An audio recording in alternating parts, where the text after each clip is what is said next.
المقامة السابعة مقام بتو جيدي البرقعيدية مقام برقعيدية حكى الحارث بن همام حارث بن همام جنتيما قال قوي أزمعت الشخوص أزمعت من فلتي الشخوص يلتدي من برقعيد غودو وورو وقد شمت تيم سوينيما برقعيد مجال جولد فكرهت غنمي الرحلة يادي عن تلك المدينة مراد غوندون وورو أو أشهد بها سنام سيادو إمودو يوم الزينة نيالوم جولد ونيالوم تشينكال فلما أظل نند جيمتي بفرده إفرلاج من ونفله نافلاج مودو وأجلب فودي بخيله بوتشمون ورجله إتام كرمود من يامو يارو بكويد اتبعت السنة ندومي سنة في لبس بورناد الجديد ويسدي وبرزت بينمي مع من برز بدون دي فينمي للتعييد جول دي وهين التأم نندرندي جمع دند المصلى بمرغل وانتظم يبي وأخذ الزهام باللر ناتي بالكذا من ننجي باللر طلع شيخ نياج فيني في شملتين ومويلك ديدي محجوب ومويرني المقلتين لوني جيت ديدي وقد اعتدد وموكي شبلا كنندي المخلاتي كوينو قاني واستقاد ومدونيني نياجو كالسئلات نوين برجين فوقف وداري وقفة درق المتهافت بكتودو وحيا أهوفني تهية خوفنانغو خافت كويفدو داندي ولما فرغ نند وغيني من دعائه دعاء مكو أجال ويلني خمسه بديل مكو جوي في وعائه سعود مكو فأبرز منه ويلتنا سعوده رقاء دريجي قد كتنا دمبناما بألوان إمباديجي الأسباغ ngوبوجي في أواني أسعاء الأفراغ يودي فناولهن أويدي دريجي دي عجوزه نيجو مكو الحيزبون مغنده ولم باري ونيجو هاديوتي وأمرها ويمير دبو أن تتوسم دماندين تو الزبون كليانوجي فمن آنست كلام وسوئي ندى لبيدي يديه جود من ديدي ألقت أورلو ورقة درول منه دريجي دي لديه مندو فأتاها لي هدراني من القدر هدرو المعتوب فلانغو رقعة درول فيها مكتوب أنا بنداهن قد أصبحت موتني موقوزا بدي اللجرة بأوجاء شدالة وأوجال موسى اللاجي بأوجاء موسى اللاجي وأوجال شدالة وممنوعا بدي جربورا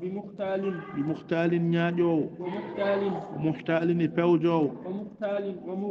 ومختال قدتودو وخوان جنفتودو من الإخوان إمراد مصيب قال لي غندومي لإقلال سبي فمدو دكون جوغيمي وإعمال لجناد من الأمال لغوتوبة في تدليع لجنود أعمالي قولي جم فكم أسلا هيبي قو شميرامي بأزهال غنجوج بكوكريجي إقريجي وكم أقدر هيبي كون جلمي في بال حكيل ولا أقدر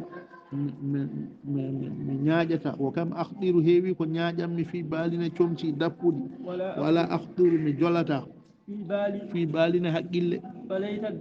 فليت الدهر هانينو أدنا لما جار ندند وتوني أدفالي ونفنيكم أطفالي سكابي أم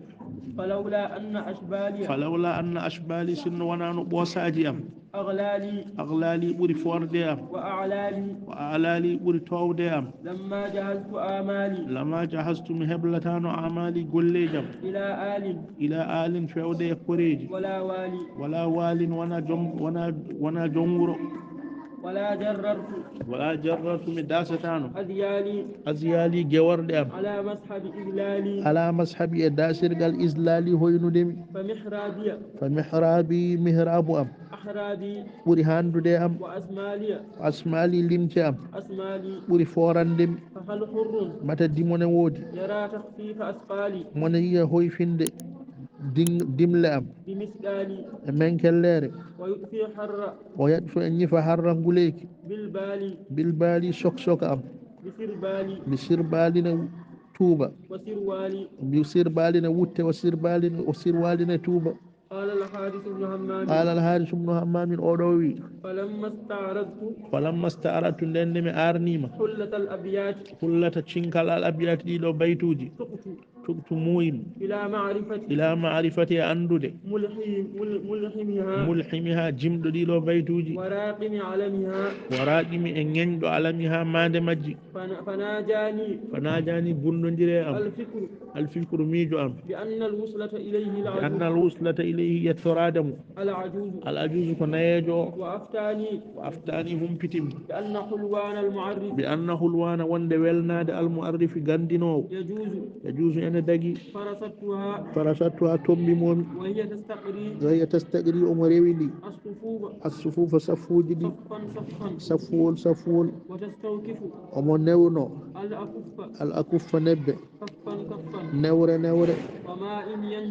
وما إن ينجه غنيناكمو ونندمو عناء كديل ولا يرشه سنتان على يدها جنغمكو إناء كاكل فلما أكدى نند سنتي استئضافها يرمنه المكو وكدها تنبنيمو مضافها وانغر دمكو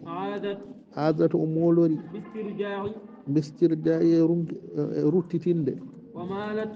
بالاسترجاع ويد إنا لله وإنا إليه راجعون ومالت أوني إلى إرجاع رتتند الإرجاع دريجدي وأنساها الشيطان شيطان يجتنمو ذكر سفتور درقاتي درولم فلم تعود أونياك إلى بقعتي فيودي دينيرالم وآبت أرتي إلى الشيخ فيودي نيجو باكية أمويا للهرمان سبو هدام كاديرون